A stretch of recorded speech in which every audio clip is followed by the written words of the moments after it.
Good morning विद्यार्थ्यांनो, मागच्या तासाला आपण संयुक्त भांडवली संस्था म्हणजेच कंपनी या व्यवसाय संघटनेचा जो प्रकार पाहिला, त्याचे अर्थ आणि वैशिष्ट्य हा भाग आपला झालेला होता.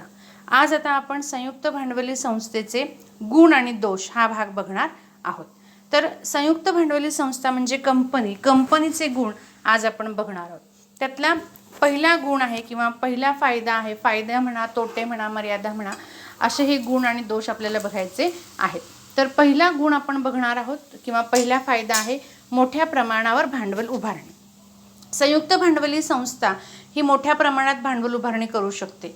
का उभारणी करू शकते? तर संयुक्त भांडवली संस्था किंवा कंपनीचे जे काही भाग असतात, हे भाग सामान्य जनतेसाठी खुले असतात. म्हणजे सामान्य जनतेतल्या कोणत्याही व्यक्ती हे कंपनीचे भाग खरेदी करू शकतात.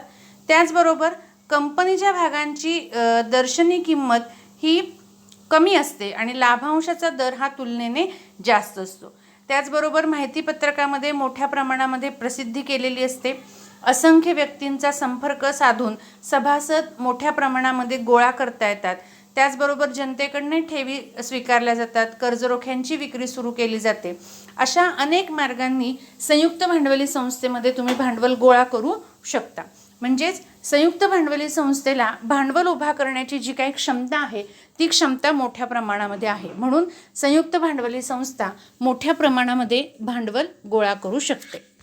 त्यानंतर दुसरा गुण आहे व्यावसायिक व्यवस्थापन. संयुक्त भांडवली संस्था किंवा कंपनीचं जे काही व्यवस्थापन आहे ते संचालकांच्या हाती असतं. संचालक हे सभासदांनी निवडून दिलेले प्रतिनिधी असतात.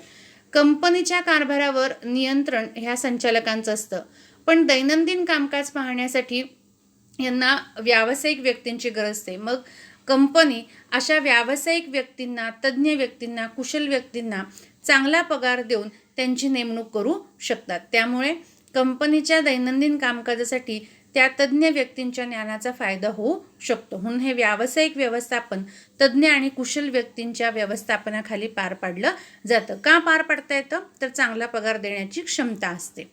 त्यानंतर तिसरं आहे विस्तारास मोठ्या संधी. संयुक्त भांडवली संस्थेची भांडवल उभारणी मोठ्या प्रमाणामध्ये होत असते. त्याचबरोबर चांगला पगार देऊन चांगले व्यवस्थापक नेमले जाऊ शकतात. चांगले व्यवस्थापक नेमल्यामुळे व्यवस्थापकीय कौशल्य चांगलं असतं. योग्य निर्णय घेण्याचं त्यांना स्वातंत्र्य असतं. त्याचबरोबर भागधारकांना सुद्धा जास्त लाभांश मिळण्याची अपेक्षा असते किंवा जास्त लाभांश मिळवण्यासाठी भागधारक उत्सुक असतात. म्हणून कंपनी मोठे आणि आव्हानात्मक प्रकल्प हाती घेऊ शकते. त्यामुळे संयुक्त भांडवली संस्थेला आपल्या कंपनीच्या विस्ताराला मोठ्या प्रमाणामध्ये संधी असते किंवा संयुक्त भांडवली संस्था मोठ्या प्रमाणामध्ये कंपनीचा विस्तार करू शकते किंवा व्यवसाय विस्तारू शकते. त्यानंतर जनतेचा विश्वास. कंपनी कायदा 2013च्या तरतुदीनुसार संयुक्त भांडवली संस्थेचं किंवा कंपनीचं जे काही कामकाज आहे ते कामकाज या कायद्यानुसार चालतं आणि या कामकाजामध्ये सरकारचा हस्तक्षेप हा कमी असतो. त्याचबरोबर कायद्यानुसार कंपनीचे हिशोब हे CA मार्फत म्हणजे चार्टर्ड अकाउंटंट मार्फत तपासून घेतले जातात आणि हे प्रसिद्धसुद्धा केले जातात. त्यामुळे कंपनीच्या व्यवस्थापनावर या सर्व जनतेचा विश्वास असतो. कारण जनतेला सगळे हिशोब प्रसिद्ध करून दाखवतात की कंपनी किती पैसे कमवते आणि किती खर्च करते. या सगळ्या गोष्टीचा हिशोब कंपनी माहितीपत्रकाद्वारे किंवा वर्तमानपत्राद्वारे प्रसिद्ध करते. त्यामुळे प्रत्येक गोष्टीची माहिती मिळते. म्हणून जनतेचा त्यांच्यावर विश्वास बसू शकतो किंवा बसतो. त्यानंतर पाचवा आहे करात सवलत. देशाच्या आर्थिक विकासामध्ये संयुक्त भांडवली संस्था किंवा कंपनीचा फार मोठा वाटा आहे किंवा महत्त्वाची भूमिका या पार पाडतात. कंपनीला जे शासकीय कर ठरलेले आहेत ते तर द्यावेच लागतात. त्याचबरोबर अर्थव्यवस्थेतल्या कंपनीच्या योगदानामुळे काही करामध्ये सूट दिली जाते किंवा काही कर माफ केले जातात. म्हणजे 5 वर्षापर्यंत कर माफ करणं. आर्थिकदृष्ट्या मागास भागामध्ये जर कंपनी सुरू केली असेल तर अशा कंपन्यांना 5 वर्ष कर घेत नाही. ते म्हणतात की तुम्ही मागास भागामध्ये तुमचा व्यवसाय सुरू करतात म्हणून 5 वर्ष तुम्हाला सूट दिली जाते. त्यानंतर 6वा गुण आहे तज्ज्ञांच्या सेवा. व्यावसायिक कामं पाहण्यासाठी कंपनी तज्ज्ञ व्यक्तींची नेमणूक करते.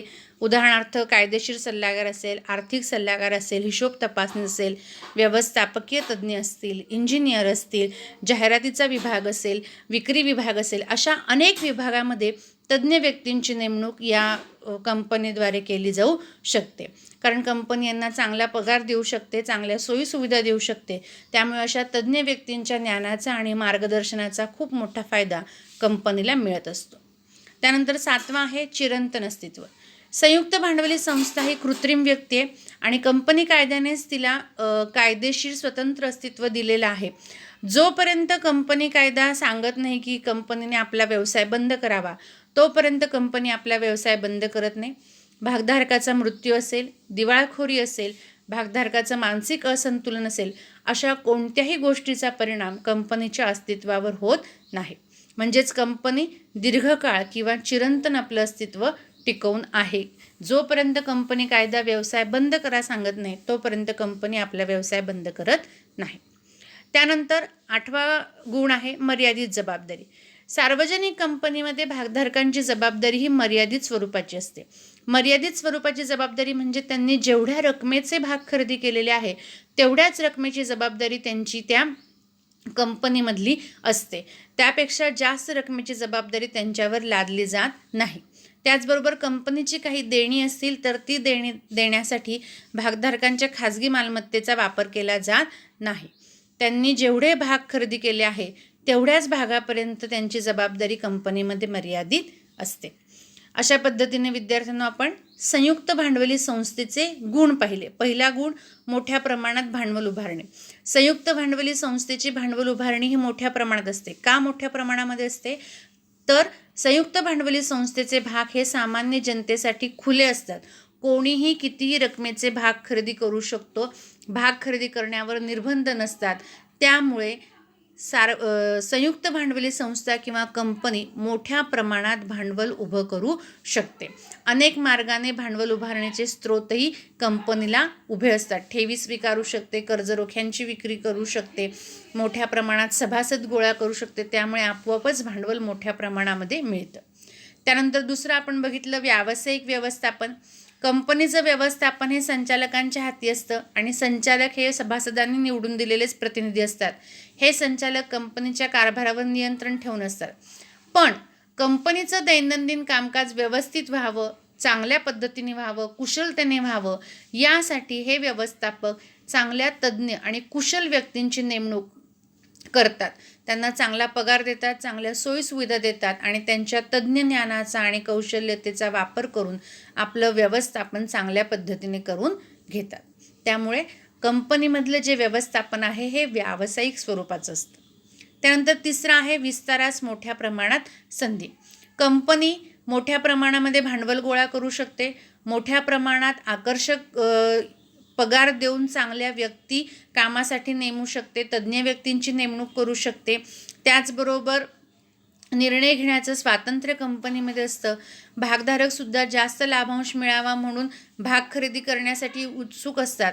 म्हणून कंपनी मोठ्या प्रमाणात आपला विस्तार कसा होईल याचा विचार करते आणि आव्हानात्मक प्रकल्प हाती घ्यायला तयार असते. त्यानंतर चौथा आपण बघितला आहे जनतेचा विश्वास. कंपनी कायदा 2013तील तरतुदीनुसार कंपनीचे जे काही सर्व हिशोब आहेत, हे सर्व हिशोब कंपनीला वर्तमानपत्रामध्ये प्रसिद्ध करावे लागतात. त्यामुळे जनतेला कंपनीविषयीची सर्व माहिती समजत असते. म्हणून जनतेचा या कंपनी व्यवसाय संघटन प्रकारावर चांगला विश्वास असतो. त्याचबरोबर सर्व हिशोब हे CA कडनं, चार्टर्ड अकाउंटंटकडनं तपासून घेतले जातात. कंपनीच्या कारभारामध्ये सरकारचा हस्तक्षेपही कमी असतो. म्हणजेच म्हणून कंपनीचा व्यवस्थापनावर जनतेचा विश्वास बसतो. त्यानंतर बघितलं आपण करात सवलत. देशाच्या आर्थिक विकासामध्ये कंपनी चांगला हातभार लावते किंवा फार मोठी भूमिका निभावत असते. त्यामुळे शासकीय ठरलेले जे काही कर आहेत ते कर कंपनीला द्यावे लागतात. परंतु इतर काही करामध्ये कंपनीला सूट मिळते. जसं जर कंपनीने आपला व्यवसाय मागास भागामध्ये उभारला असेल तर 5 वर्षापर्यंत करात सवलत दिली जाते. अशी कर सवलत कंपनीला मिळू शकते. त्यानंतर 6वं आहे तज्ज्ञांच्या सेवा. व्यावसायिक कामं पाहण्यासाठी कंपनी तज्ज्ञ व्यक्तींची नेमणूक करू शकते. आर्थिक सल्लागार असेल, कर सल्लागार असेल, त्यानंतर कायदे सल्लागार असेल, हिशोब तपासणीस असेल, व्यवस्थापकीय तज्ज्ञ असेल, इंजिनियर असेल, जाहिरातीतला तज्ज्ञ असेल, विक्रीतला तज्ज्ञ असेल, अशा तज्ज्ञ व्यक्तींच्या मार्गदर्शनाचा लाभ व्हावा, त्यांच्या ज्ञानाचा फायदा व्हावा म्हणून अशा तज्ज्ञ व्यक्ती ज्या त्या विभागामध्ये नेमल्या जातात, त्यांना आकर्षक पगार दिला जातो आणि त्यांचा फायदा करून घेतला जातो. त्यानंतर 7वं, चिरंतन अस्तित्व. संयुक्त भांडवली संस्था ही कृत्रिम व्यक्ती आहे. तुम्हाला सुरुवातीला सांगितले की कंपनी कायद्याने निर्माण झालेली ही कृत्रिम व्यक्ती आहे. एका सर्वसाधारण व्यक्तीप्रमाणे सर्व हक्क कंपनीला कायद्याने दिलेले आहे. त्याचबरोबर कंपनीला कंपनी कायद्याने स्वतंत्र कायदेशीर अस्तित्व दिले, म्हणजे भागधारक आणि कंपनी हे दोघंही एकमेकांपासून स्वतंत्र आहे.